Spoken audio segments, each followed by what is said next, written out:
Hi and welcome to Football Friday here at Bay TV, the TV station which definitely wouldn't recall Kevin Peterson and which wouldn't have let Steven Gerrard leave Liverpool. As ever, I'm joined by two men who love this station so much they're prepared to work for nothing.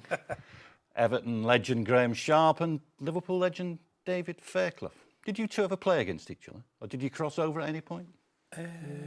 Because I think you yeah, maybe in the reserves. Certainly in the reserves. Yeah, maybe in the reserves. I came here down in '79. David, when did you leave? I left in '83. Oh, must have crossed. Must have done. Yeah, must have done. Yeah, must have done. He was probably on the bench. Probably scored. You can't say Probably that. came Probably off and scored. scored. Yeah. So now we know this week the best two teams in Europe. Are they the best two teams in Europe? Juventus and Barcelona meeting in Berlin for the Champions League. I was a little bit disappointed that Real Madrid didn't get through. I thought Barcelona and Real Madrid would have been a fantastic final. But all credit to Juventus. Went there and done a job. I thought on the night, Real Madrid were poor. Gareth Bale under a lot of stick and a lot of criticism. I don't think he was alone there. I think there's other players who didn't perform in the night. But overall, it'll be a good final. Don't get me wrong. You'd have to say that Barcelona would have to be favourites. You know, their performance the night before was incredible with the front three again, and Neymar, Suarez, and Messi. The goals that they created were outstanding. So it'll be an exciting one. I would have preferred Madrid, but all credit to Juventus for getting through. I think probably they are the two best teams because they're teams. I don't think either Bayern Munich, I don't think, are strong 1-11, and I don't think Real Madrid are really strong 1-11. Certainly Real Madrid, they've had their midfield problems, and without the likes of Modric and maybe I wonder why Khedira's not sort of featuring in there at the moment. I don't think they're two, the units are joined. So I think probably we have got the two most effective and efficient teams, and it's going to be a very, very interesting. I said because I think Juventus' strength is their togetherness and their how they stifle teams and yet they're able to break out. And for the last couple of years, I think they've been really attractive team to watch whenever you have a look at Italian football. And obviously we know what Barcelona give you.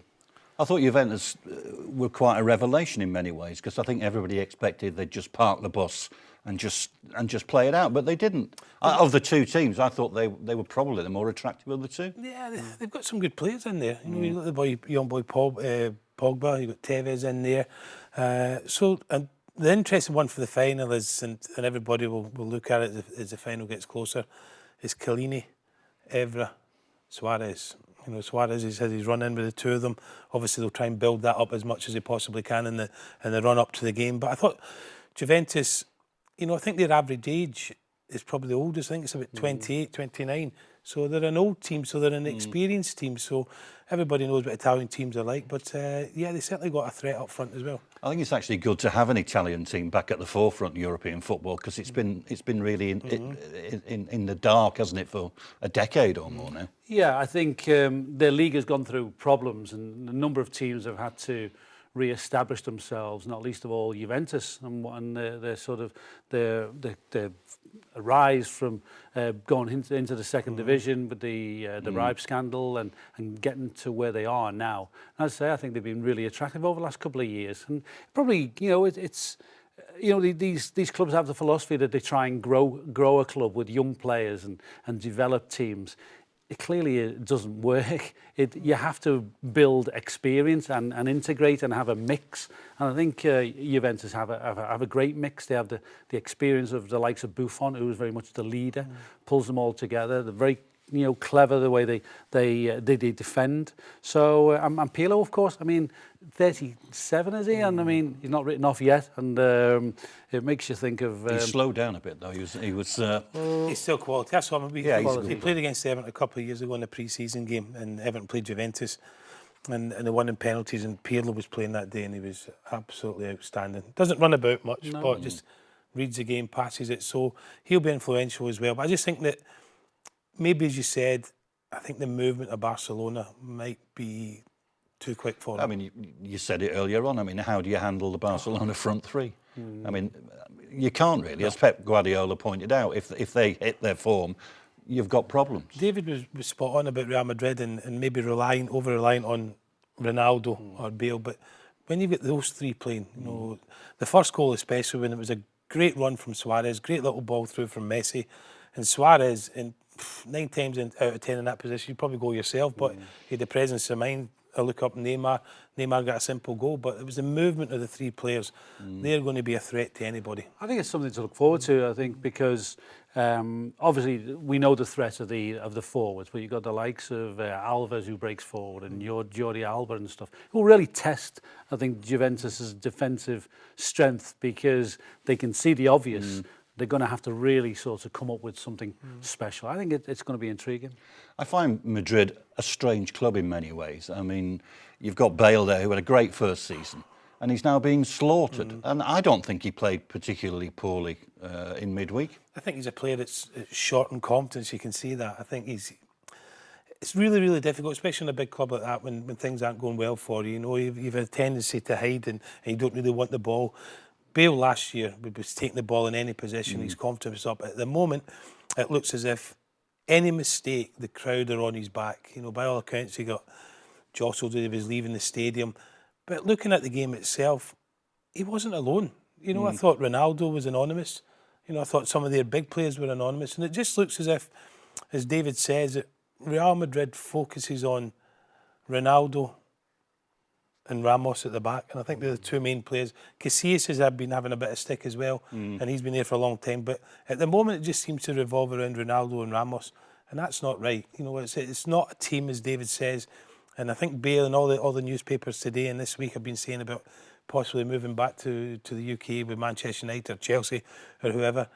I think that may be a possibility. I think what we're hearing now is the sort of the weeks of sort of, you know, dragged on a little bit.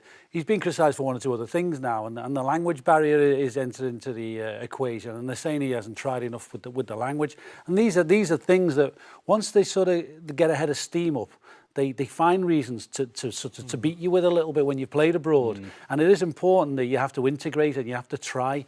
Initially, they took to him because he tried a bit of pidgin Spanish and he tried bits and pieces of getting it into the language. Now he doesn't try at all. And they're the type of things that ultimately they build an argument up against you and they get the fans against you. And clearly that there's some sort of attack being sort of generated from one factor or another. I mean, if Ancelotti goes, and if Madrid are true to form, he will go, you suspect the new manager will want to buy his own Galactico, in which case they would have to sell one of them. It might be Ronaldo. Ronaldo's 30 now, is he? The thing is, Ian, as well, is it the manager who has that decision at Real Madrid? Is it not taken above him? The president might come in and say, I want this one, that one, get rid of this one. So I think Ancelotti, whether it be Ancelotti or whether it be people are shouting for Zidane to get a job, whether that be too early, I'm not so sure. But I think some of those decisions will be taken outside the manager's hands, and it might be from the hierarchy that says, listen, this might be the time to get rid of Bale. The boy has said himself he wants to stay. I think personally, I think it'd be daft to come back.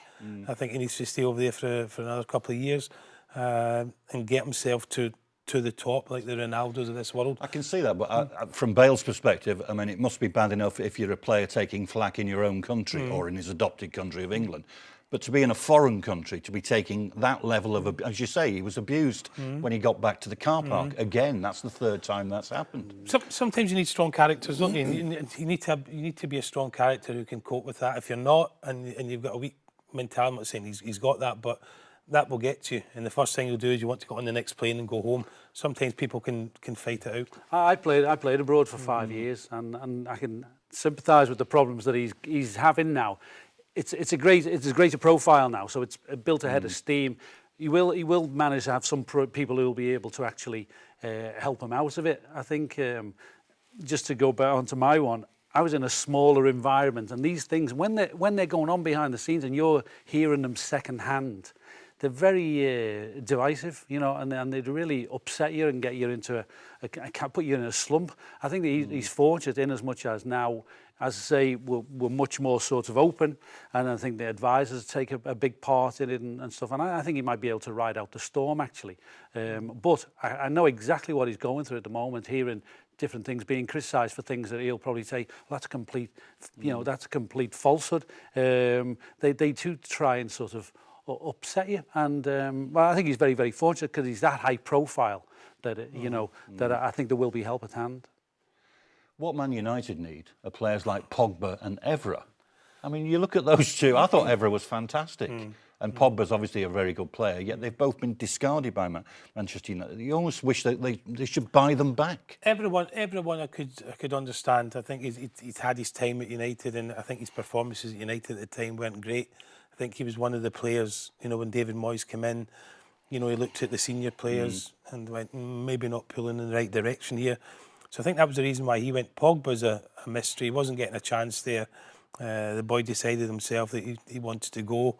And that's certainly Juventus' gain and United's loss, because he looked a quality player. Yeah, I watched Pogba play for United youth on a couple of occasions, and he was a talented player, there's no doubt about that. United weren't at that point where they were throwing young players in and giving them an extended run, and that's probably what he needed. And with his advisors and what have you, then he's obviously sort of thrown, you know, they've thrown the toys out the pram, so to speak, and they've looked for an opportunity. He's developed obviously because he's had a long run in Juve, and he's been able to develop within a very strong nucleus of a team. He wasn't, when he first initially went to Juventus, I mean, he wasn't in, week out. He was brought in and out, but that seemed to sort of obviously ride okay with him.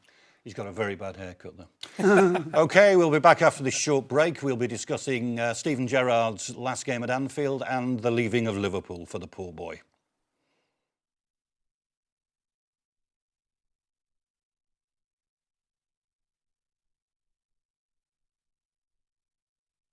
Hi, and welcome back to Football Friday, and my guests, Graeme and David. Well, David, the moment has arrived. The grand farewell at Anfield for Steven Gerrard.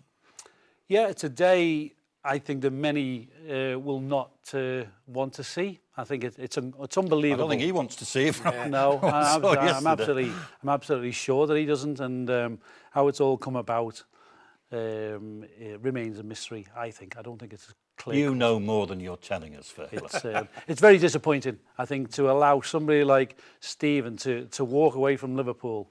At this point, I mean, we mentioned Pirlo before, the effect that he has on Juventus. I mean, to let Steven Gerrard go, and what he means to Liverpool, it's going to be unbelievable to be at Anfield next season, because you'll keep expecting that he's going to pop up somewhere, but this is the end. You look at him, particularly, I just noticed in the last two games, admittedly, I think he scored in both, hasn't he? He looks younger and fitter than he did 5 years ago. I mean, they've been rerunning all the vintage Gerrard stuff, and he actually looks a better physical specimen at, was he nearly 35?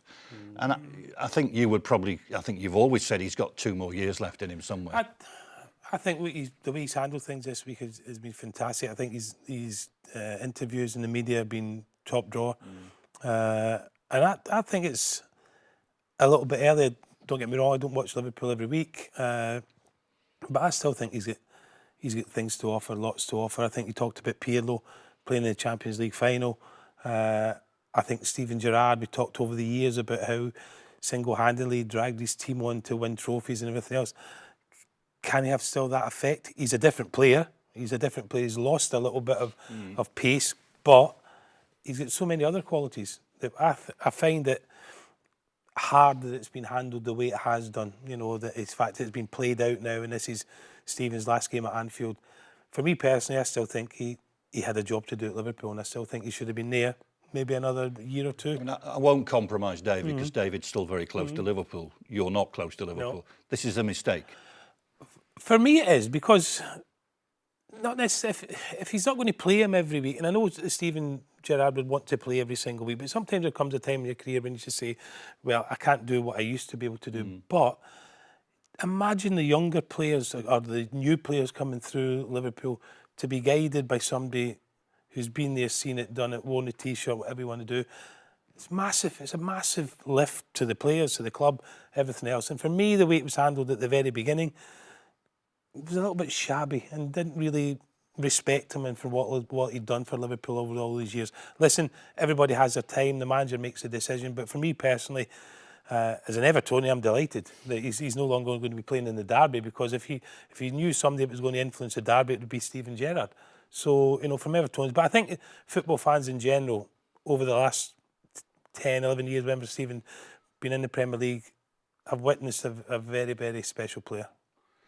I mean, you just mentioned the fact that he's dragged them through various bad patches, and he's still doing it. I mean, the last 2 games, he scores the winner against QPR, he gets the goal against Chelsea last week, and he'll probably score tomorrow against Crystal Palace, because that's what he is, isn't he? He's a big match player.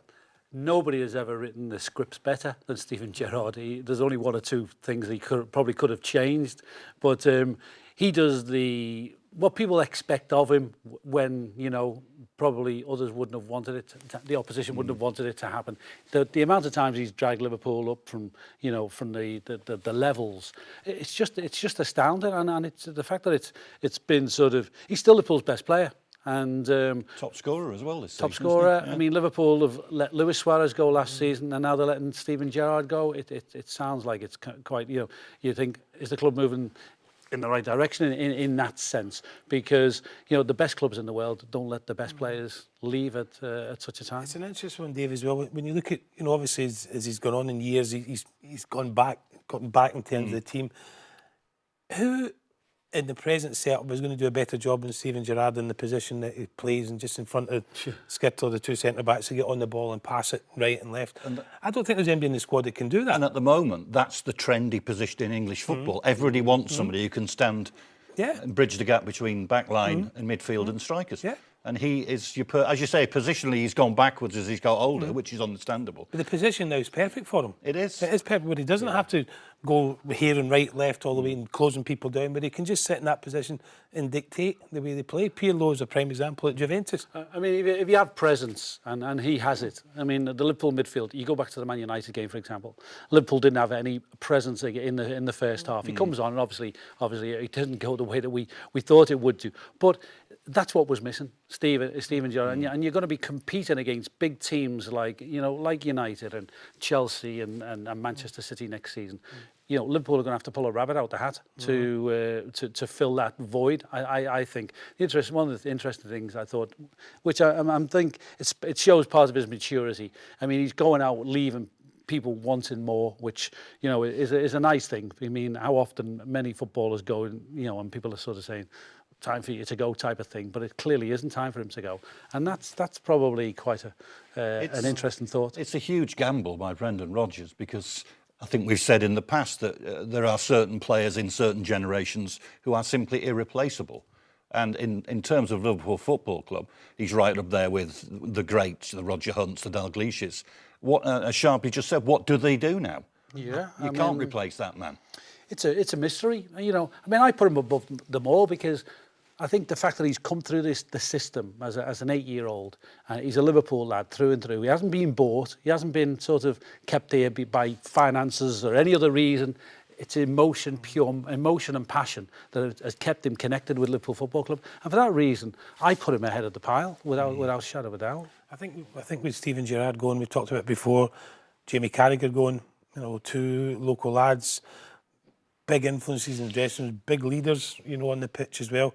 That's a massive loss. So you're asking somebody now to step up and fill that void. That's the sort of traditional link Liverpool have always had between pitch and terrace. Yeah. They've always had the local lads. They've been fortunate in that respect that they've had that. Yeah. Everton have as well to a degree, but Liverpool have always had this bonding, and even in bad times, we don't pick on our own. No. Now they're not going to have that anymore. Now they're going to have there's a void there. It's a cast massive of foreigners in essence. It's a massive void there, and I think I'm reading that papers this week and saying Liverpool's most important signing has got to be a front player. I can't remember what it was, an ex-player that said, I can't remember who it was, but you've got to fill the gap that Gerrard's leaving, not just in the team, but in the whole club. It's a massive influence he had over everybody at that football club. So, what I don't understand, because I'm not as close to Liverpool as you are, is that clearly, had they offered him the new contract a year ago, he would have accepted it as a player. I personally suspect, and I've been told that had they offered him a coaching role, he would have taken it. And yet we had Brendan Rodgers, I heard him this morning on the radio on TalkSport saying, had Stephen wanted to be on the coaching staff, I would have given him a job. Now, that's a smile there, David. It doesn't make sense on many levels. The obvious question is, will Steven Gerrard come back and manage Liverpool at some point? I think that's the dream, the Liverpool dream. And Stevie would love to, you know, write that script. I mean, he's done everything else, and if he goes away and he has this adventure in America, and he comes back with obviously necessary qualifications, maybe a little bit of experience as well. I mean, that might be Steven Gerrard part 2, you know. The old saying in football is never have a competent number 2. Because if you get into trouble, then there's somebody there to step in. And from my perspective, and I don't know Brendan Rodgers, but if I was Brendan Rodgers, I'd be thinking, I don't want Steven Gerrard on the coaching staff here. Well, this is the thing, not just in the coaching staff, but sometimes the managers will look at it and think, wow, this player is bigger than me, than the club. This is a massive threat to me. You know, if I don't play him, it's I tell you what, the best thing is for me to get him out of the way and let me manage the way I want to do. And I just think, you know, Brendan's got rid of Jamie Carragher. And listen, everybody has their time and everybody has a shelf life. I fully understand that. But Jamie was vociferous in the dressing room and around the place. I think Stephen would be the same. 2 massive characters for Liverpool. So for a manager, you're looking at that, and if you're a manager, you're managing those 2, you're thinking, this is tough, this is tough. He's probably thinking, I can't understand the word they're saying. Possibly. You can see the same. I think great leaders in the past have had great number 2s. You have great generals, and I think why wouldn't you surround yourself with greatness? I mean, you know, you shouldn't be fearful of great talent. And do you think there was a fear factor, David? I think it was when you look at it when Brendan got the job.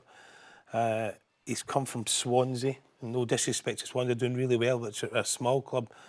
They're one of the biggest clubs in the world, in Europe, kind of thing. That's a massive leap for him, isn't it? So you go in there and you can be either intimidated or just go in and say, right, I'm making the decisions right there and then.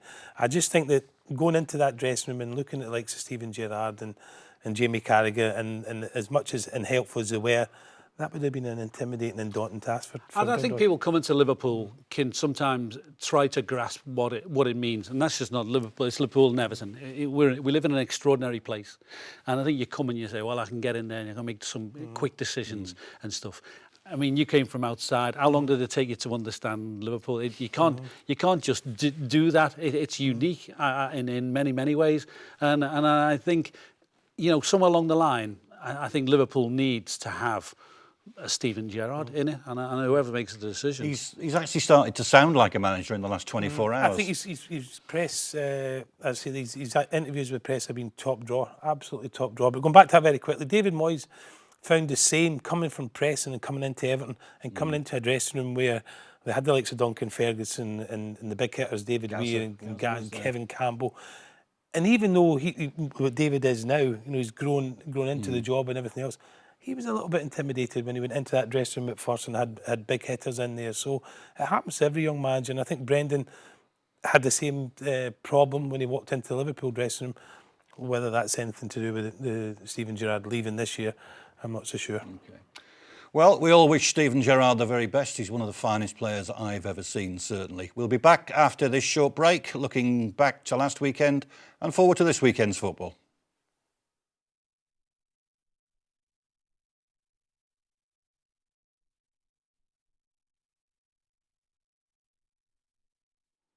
Hello and welcome back to Football Friday here at Bay TV. Just before we move on to looking backwards and forwards, one of the things that Steven Gerrard has said this week, or urged, is that Raheem Sterling signs this contract. Now, worryingly for Liverpool fans, I was reading this week that he's put his house up for sale. Have you heard any rumours, David? Well, I believe he's put his house up for sale as well, but I mean, that can mean a whole... No, it means he's leaving, David. That's what it means. It may mean that he wants to live in a flat now. He doesn't want to live in a house and cut the grass and all the... that could mean anything, obviously. But the Sterling thing is a niggle with, you know, with the fans. They're not happy that he hasn't committed his future. And a young lad like Sterling, I suspect, shouldn't have had, you know, he shouldn't have had this cloud hanging over him for as long as he's done. He needs to just get on and start playing football. And his form was clearly affected. I mean, he should stay. I mean, Graeme, if he moves elsewhere, I don't know, Man City, Real Madrid, he'll end up not playing. He'll be on the bench, and that's going to hinder his development. Yeah, I think Steven Gerrard mentioned that. He would play at Liverpool. But again, I would go back to the fact that how many games we've got left? 2? Yeah. I think after 2 games, they're going to sit down and discuss his future. Now, that is the time to discuss it. Obviously, stories in the newspaper about selling houses. making things up kind of thing. I'm not so sure, but no, Journalists making things up? Yeah, No, definitely. I've encountered a few of them over the years. No. No, but I just think Ian at the time, leave it. It's near the end of the season. Get the 2 games out of the way, and then discuss it. Then you've got a whole summer to discuss it. It's not a long summer. You know, the players have got internationals as well, and they haven't got a long break, and then they're back in. So for Liverpool, hopefully it'll be settled by the time they come back for pre-season. They can't afford to lose him, really, can they, David? No, I don't think so. I think it sends out the wrong signal, doesn't it? If young players are not willing to commit to Liverpool, people who are coming in have to sort of buy into the vision, and they'll see that, well, obviously Sterling is a recognised international player now and stuff, and if somebody like him was to go, then clearly it sends out a little bit of a message. So no, he has to sign, and we've seen over the last week or so, I've been brought into this conversation, you know, and the fact that he does things differently, obviously with the guidance of his mum and dad, which is to be respected, I think, and he seems to be a no nonsense type of lad, and you know, the drawing comparisons with the two, how do you go about sort of doing things, and maybe Sterling has been allowed himself to get a little bit distracted. Okay. We had a rousing spectacle at Goodison last weekend, Graeme. Another defeat at home to Sunderland. That's two seasons in a row they've lost to Sunderland. Yeah, I think if we'd have been still playing now, I think we still wouldn't have scored. You know, I think it wasn't flip-flops on, was it? They were trying. No, the Sunderland came with a game plan. We knew they would do. They set up 4-3-3, but the 4-3-3 was sat behind the ball and trying to hit us on the break. Defoe, Wickham, Everton huffed and puffed. I don't know why they chose Pantilimon to have the man of the match. He made a couple of saves, nothing outstanding. But I just thought Everton, once again, were decent up until the final third and couldn't create. They had a chance where McCarthy hit the post. It was probably the best opportunity. But no, it wasn't great. Advocat came out afterwards and said the better team lost. So that was true. But, you know, the spectators would have gone home disappointed because yet again they would say, stats-wise, fantastic. But as I've always said, the most important stat is the one on the scoreboard, and we lost again at home, which was really disappointing. Interestingly, you know, listening to the phone-ins and reading the forums, most supporters said, I really enjoyed the game and we played quite well. Yeah, I think Everton did put a lot of effort into it. As you say, you can't be accused of throwing the hand in. There was a, you know, back end of the season game. But you have to give Sunderland a little bit of credit for you know, stoically sort of like defending and making sure that they tried to get something out of the game. They got massive fortune. I mean, probably two luckier goals you're hardly likely to see in the same game. But that's what perhaps you earn sometimes, and then clearly they were desperate to get something out of the game. And the first half, I thought, you know, a bit of a difficult watch really, because they had no, you know, they didn't have that much adventure about their game, did they? I think they would have been happy with a point, wouldn't they? Yeah, they must have been thrilled to get 3. Yeah, without a shadow of a doubt, and they came and done the job, you know. But again, that's not the first team that's done that at Goodison this year. No, true. So that tells you that we need to improve. You know, we need to improve in that final third. That's why I've been saying for the last few weeks that it's important in the summer that he brings in new players, because that final third isn't working at the moment, isn't working. And whether it's a change of system that the manager is going to do and play maybe 2 up top or whatever, I don't know, but I think we need new faces, especially in the final third. And who that is, again, we have the injuries and people looking to move on. Maybe Morales is talking about maybe moving on. The speculation about him. McGeady hasn't really performed this season. Lennon's on loan. Do we take a chance on him? I'm not so sure. You know, I think that he's come in, and we've discussed this before. David said about final product. He's a winger, and it hasn't always been there. Works extremely hard. Don't get me wrong, but he should do. I mean, the problem with Lennon is that Tottenham will want a fortune for him, because they always demand a fortune. Exactly. So would you spend that on him, or would you go and strengthen somewhere else? I certainly think we need backup to Lukaku and give Lukaku some help. Coney, for me, it still doesn't look 100% fit. You know, and how long do you give him? You know, so I think the manager will be looking. I think he's been linked with somebody already this week, a young kid who's playing in Spain. But I certainly think up front we need new additions. Do you think Sunderland will stay up? And if they do, who's going down? Oh, I think for me it looks like Hull. Hull look as if they're plummeting. Sunderland, what I saw last week, nothing great, but maybe the manager and the new voice in the dressing room has got them together, and I think they will see out games. I don't think they'll concede a lot of goals. Hull, for me, look as if they're going through the trapdoor. Newcastle look as though they're going to escape. I think it's sad to say it, but they've become a sort of laughingstock in Premier League terms, and a lot of neutral fans would be quite happy if Newcastle went down. It would almost save them right, you know. Yeah, I think so. I think there's nobody. Once upon a time they said Newcastle was, everybody's favourite second team. Not anymore. They're seen as the, as the opposite now. I think, and there's no affection there in any way. And for a lot of people, I suspect if Newcastle were to go down, there'd be a lot of sort of saying, serves you right. A lot of Newcastle fans would be quite content if it caused Mike Ashley to sell up and move on. I feel a bit sorry for Ashley. He's put a fortune into that club. I don't know where they'd be without him, to be honest. Probably already in the Championship. And they're working at a profit as well, aren't they? Yeah. Liverpool got a very creditable draw at the Champions last week at Stamford Bridge. Good performance? I think so. I think we sat here last week and we thought would Chelsea maybe sort of drop their guard a little bit. I think they did. I think it was a case of the Championship won. They weren't quite as effective as you've seen Chelsea on other occasions. Hazard, flitted around, didn't do anything on one thing or another, and he is a major threat. So Liverpool had an advantage there, and it was perhaps a little bit disappointing to see Liverpool not actually get the 3 points, which I think perhaps were there for not so much the taking, but could have been sort of wrestled, I think, out of their grasp. As we said, I think last week, that Liverpool will now be rueing the fact that they threw away points in their previous 2 or 3 games. The Champions League's gone now, hasn't it, for another season, for this season anyway? Yeah, definitely so. You point maybe to losing their focus a little bit against Hull. Scandalous 3 points to blow at this stage of the season.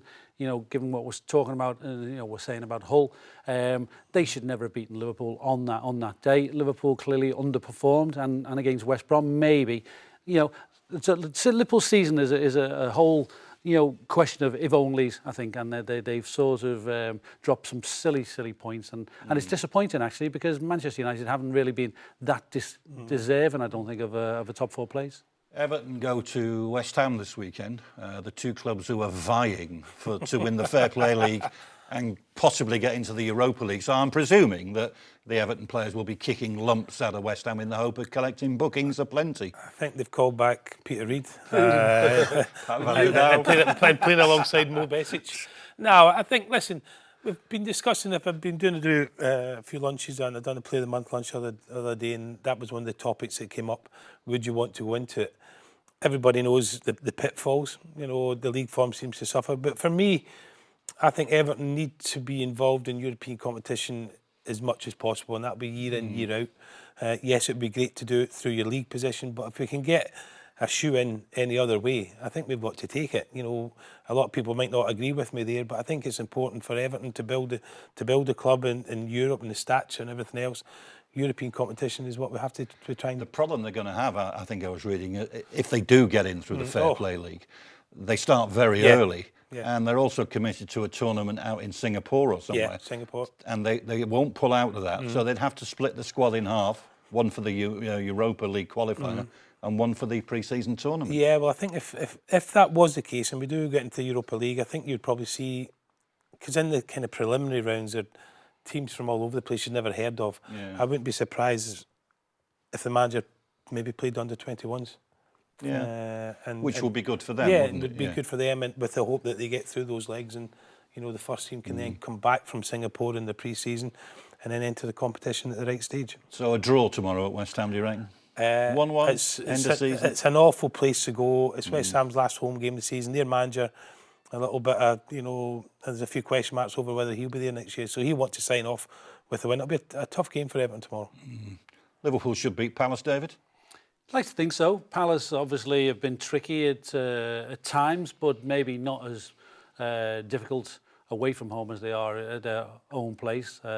Watched the Palace United game last week, and they were unfortunate not to have beaten United. So they're dangerous. They have their players who cause a threat. They're fast and elusive at times. Go up front. Sometimes the end product isn't quite there. But certainly it's well within Liverpool's capabilities of getting the 3 points.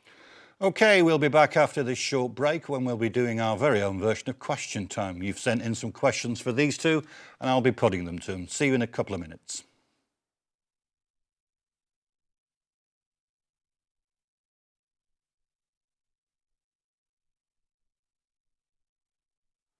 Hi and welcome back to Football Friday here at Bay TV.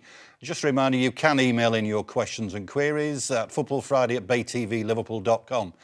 And sadly for you two, many people have been doing just that. So let's start with David. I won't name the people who've emailed in, you know who you are. She's actually from Crosby, it's a lady from Crosby, suggesting that you're possibly the unluckiest striker in Liverpool's history, having found yourself initially behind Toshak and Keegan, and then Rush and Dalglish. Would you go along with that? Well, I'm bound to say I was unlucky.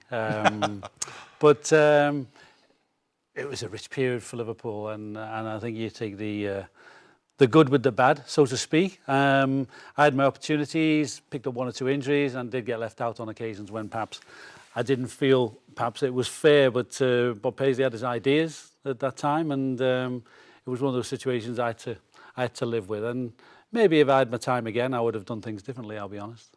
When you left, was that your choosing, or were you sort of invited to leave? The offer was there to stay. I'd just come up to 10 years at Liverpool. I did feel that perhaps it was the time to move on. Rushy and Kenny were very much, the number two. And they never got injured. 1 and 2. And they didn't get injured, no, that's it. And the opportunity was there. Joe Fagan was just about to take over. I didn't feel perhaps maybe that it was ideal to be at 26 to be thinking, am I going to get in, am I not? I could have quite easily stayed at Liverpool, and just sort of bided my time. Obviously, from here, it would have been easy. But no, I felt it was the time to go, and it was my decision. Having left, did you ever have regrets and think, oh, I wish I'd stayed, wish I'd signed that contract? No, I didn't. Once I'd left, I'd left. That was it. Never thought... I thought I might have done one or two things differently, the teams that I went to, but no, not at all. No, I think it was a time to leave Liverpool. Definitely was the right time. There was a touch of envy when Liverpool won the '84 European Cup final, and I was in Switzerland at the time as I watched the game on television. But no, not really. I didn't regret it in that sense. But you probably won more trophies than people realise. You European Cup final, League Championships.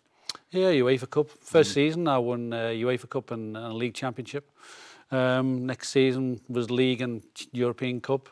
So it went on, and sometimes you take those things for granted. You think that's always going to be the case. It's only when you leave and you move to other places and you realise how difficult it is to win things, and what what we were all a part of was something really, really special. But they're lovely memories, even though I don't sort of look at the medals too often. But it's nice that people recall different sort of events and cup finals and the like.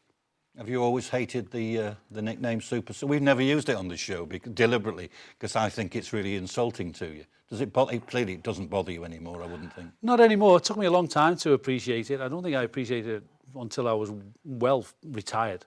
I hated it throughout my Liverpool days because it pigeonholed me far too early, I think.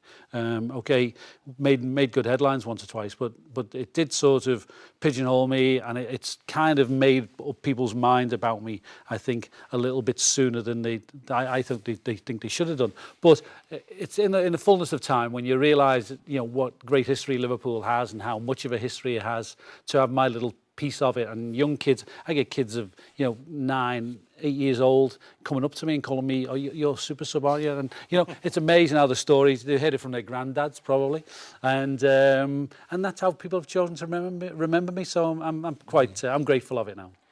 Evertonians always remember you, Graeme, and one of our viewers from Prescott asks, precisely how many drinks have you downed on the back of that goal at Anfield?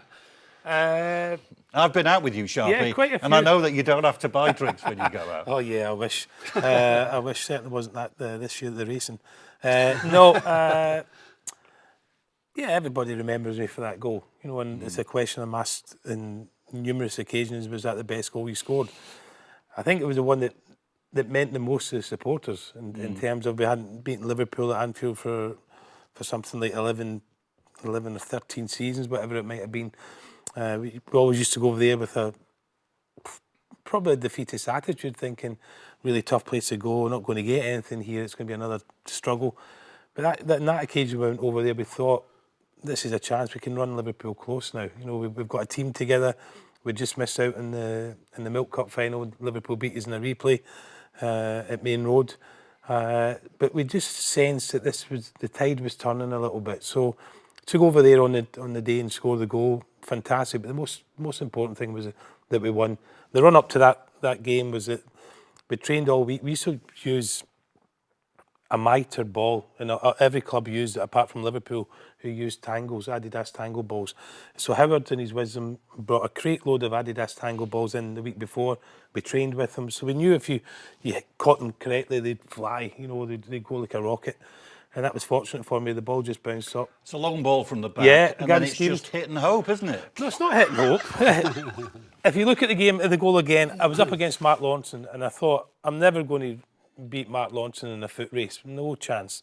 Laurel was at lightning. So as I controlled it, the touch was good and the ball bounced up, and I thought, why not? And I hit it and it went in. Was off his line, could you see? He was always off his line. Yeah, He it was was always always off his line, yeah. It was forward thinking, forward planning. I knew he was off his line a little bit. But no, listen, they all remember me for that one. It wasn't my best goal. My best goal for me was against Tottenham at Goodison. We drew 1-1 and I managed to score the equaliser, and it was a volley from the edge of the box at the park end. Tottenham had dealers and Villa and Archibald and Hoddle. Ray Clements was in goal, so to put one past Ray Clements was nice as well. Of course, the big debate now is Jagielka's goal at Anfield this season better than yours? I've had this again. I bet you have. I have this argument again, and I've spoken to Jags about it as well. That was hit and hope. And no, it wasn't. It was a great goal from Jags. But I just said to Jags, listen, Jags, there's not many of us go over to Anfield and score, but what you've got to remember is mine was a winner. Yours was only an equaliser. That's fair enough. So that decides. The other question, which is coming from 2 or 3 people, is will Everton ever win the Premier League? At this moment in time, you would have to say very unlikely. You would have to say that to do that nowadays, I think you're looking for massive investment. It's not all about money. You can build a team, but unfortunately, in this day and age now, the pressure on to win and to do it quickly. So I think to win the Premier League now, I think you need a lot of investment, and I don't think we have got enough investment in the football club. I think that's why the chairman is trying to look at getting, whether it be new buyers or new investment or whatever. And until that happens, I think it's really highly unlikely that we will see Everton winning the Premier League. But football's cyclical, and probably in 20, 30 years, things will have switched around again, and the football goes on, and they may become a major force again, hopefully. Well, hopefully, I hope football's like that. I hope we don't go down a period where it's just 1 or 2 teams fighting every year for the league. You know, what you have in Scotland, or you did have in Scotland with Rangers and Celtic. You don't want to go down that way. So it's always nice to have 3 or 4 teams competing, or 5 teams competing for it. In our day, it could be any number of teams. Aston Villa won it. We won it, you know, Notts Forest won it, Liverpool obviously, yeah. So there was lots of choice. So hopefully it can come round to that again. But at the moment, for me, the ones who have got the most money, the Man Cities, the Chelsea of this world, have got a march on anybody. Yeah, we don't want to close shop, No, do we, really? no. 4 or 5 elite with billionaire owners. No, definitely not. Listen, we want to see a competitive Premier League. That's the most important thing. Everybody talks about being the best league in the world. We want to see a competitive league. We don't want to see it get boring, become maybe like La Liga, where it's, okay, Atletico Madrid won it the other year, but it's always for the last few years been Real Madrid and Barcelona. We don't really want to see that in England, and if you know, if we can stop that happening, all well and good. Final question is to you. Somebody's emailed in to say, is it right you finished your career at Knowsley? No. Although I did sign a form, I was almost blackmailed by Max Thompson, who was the the manager at the time. It figures in my records somewhere along the line, but I never ever went to Knowsley. I never saw them play. But I believe I did sign a piece of paper which they used as publicity. That's it, yeah. So there you go. Where did you finish your career then? At Wigan. At Had a Wigan. year at Wigan under the You played at genial, Tranmere as well, Brian didn't you, Hamilton. briefly? You played at Tranmere. I did. I had a year at Tranmere and a year at Wigan, and then I packed in then. But no, I didn't. I never ever played for Knowsley. But Max Thompson, I've got to blame for that, having that put on my CV. You ever fancy going back into management after your Oldham experience? No, I think that was an experience, Rossi. I think it was a difficult time to be the manager of Oldham. I'm not just saying that, but Joe Royle had left and we'd come out of the Premier League. We're in the First Division. It was a case that Oldham didn't have the ambition to try and get back into the Premier League. They'd had their little 2 or 3 years up there, and my job basically was to get rid of the players who were on the bigger wages. So what that meant was your better players were shown the door. When you look at the players we had when we sold Jobson, Gunnar Haller to Leeds, Milligan to Norwich, Gerrard to Everton, we lost our whole team, and they wanted us to get rid of the wages and bring the kids in, but that doesn't work. So it wasn't a nice experience for me. OK, my thanks to Graeme and David. That's the end of another edition. We'll be back next week to preview the final weekend of the Premier League season. Thanks for watching and have a great weekend.